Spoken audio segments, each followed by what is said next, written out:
Good morning friends, Diana here from Garden Love. As you guys know, I used to have these banana succulents all over my property or my small garden in my previous home, and now that I moved here, these came along with us, and as you can see, this definitely needs a trimming and I'm going to give it one.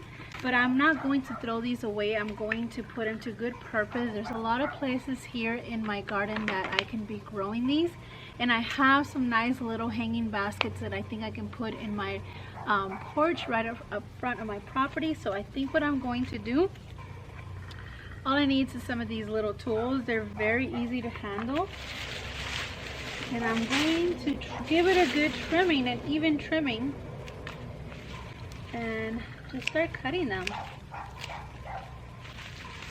But just like that, I have some.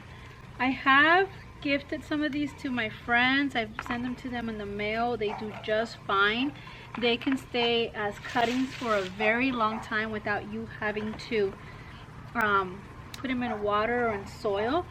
And since I'm going to be giving it a big trimming, I'm just going to use my bigger clippers. Super easy, guys. The biggest thing about propagating these plants, if you've seen any of my previous videos on this plant, is that you want to make sure that you put the right part, the top part of this, inside the soil. So the way you can tell the bananas are going up, whichever side that the bananas are going up, that's the side that you are going to put in the soil.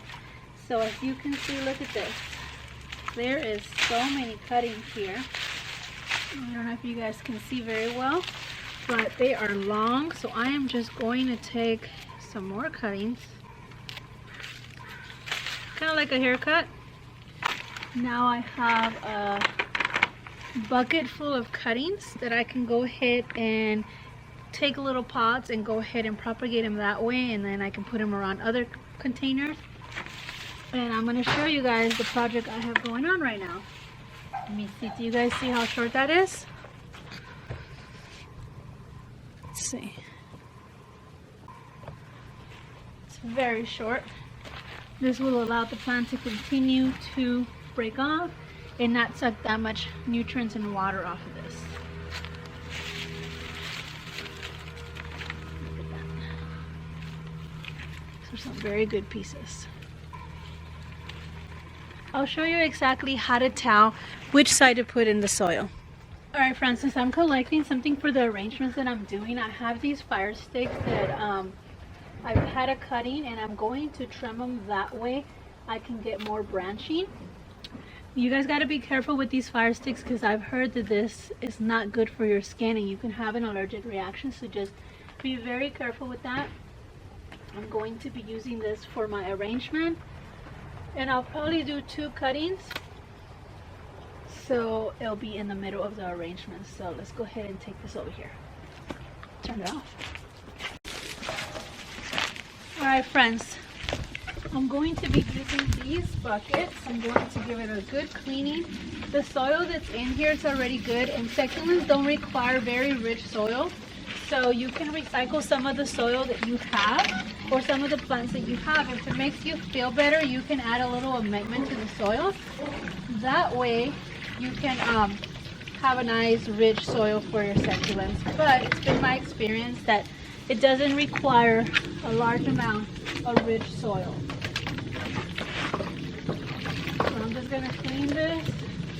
I'm going to let them sit in the water, because I want the soil that's in these containers to suck up the water into the soil, so you can have moist soil when you're planting these succulents.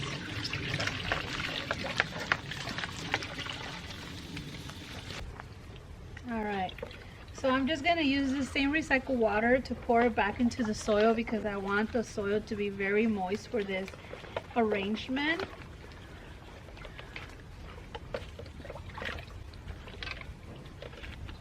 See that? Okay, you can stop it. Alright friends, now that we got all the soil very soaked up with the water, you can keep adding water. The idea of these planters, and it's something that I've learned from my last planting in these planters, is that I'm not always going to get to water it as often, and it's not going to retain as much water as I would like to.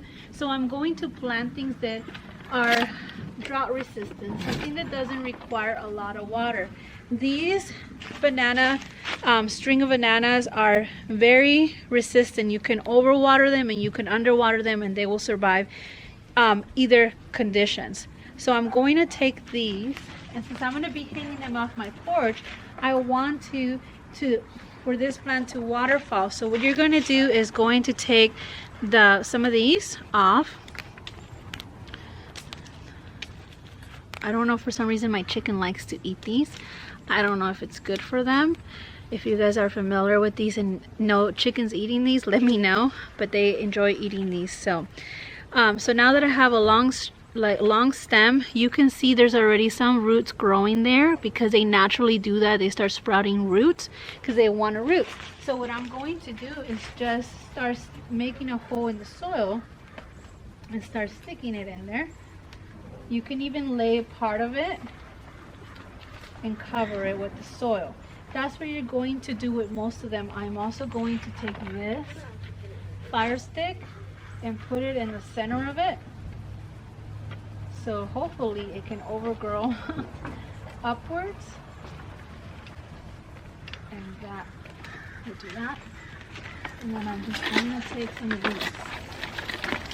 I'm going to take some of the ones that have a lot of moisture in these little pots. Look at this one. See that? I'm going to take that, just lay it, do a little trench here, lay it flat, and start putting some. If you see anything that's like dirty or messy, take your little tools and trim it out, make it look very neat. And that's it, guys. You're just gonna keep doing that until you have the effect that you desire. I transplanted these from my previous property. As you can see, I just took cuttings because I wanted to take this plant with me, and there's new roots growing here. It definitely is in need of water. So I am going to, if there's room here, stick them in this water puddle. Nope. Maybe take this out since I'm working on this. Put this in water, and I'm just going to continue to add to this. Alright friends, some of them are going to be a little heavy, so what you're going to do is just basically take it, trim it, and that's it. Try to find somewhere where there's a joint, because then it will split up and start splitting up and have new branches. So I'm just gonna take the bottom of it and just repurpose it and put it back into the soil. And I'm just going to be doing to all of these pieces until I feel that it's full. It will take a couple weeks for it to get completely long and filled, so no rush. It will also help with retaining them inside the soil because they're heavy, so it's naturally pulling them down. So what I'm going to do once I am done with this, I'm going to put a little bit of gravel. That way it can help keep some of these big branches in here. So now I want it to be all around, so it looks like a beautiful waterfall of succulents. So you gotta make sure that you put them in all sides of your planter. Okay. See this? This is what you're looking for. You see those? Those are all the roots that are sprouting because it wants to propagate naturally. So I'm going to put some more here. Well friends, as you guys can see, I'm going to add gravel to help weight some of these cuttings because some of them are heavy and they keep sliding off. So you might not need to do this, but here's an idea in case you feel that you do.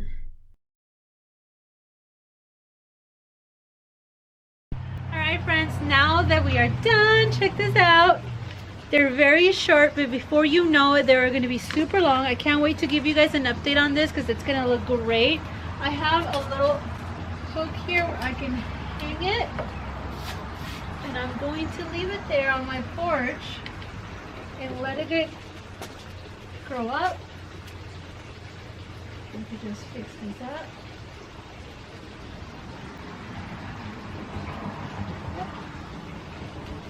That's it. All you got to do is wait for these to start growing, rooting, and I want to give you guys an update so you guys can see how pretty these are going to look. Now I got to find a different location for this one. They're so pretty.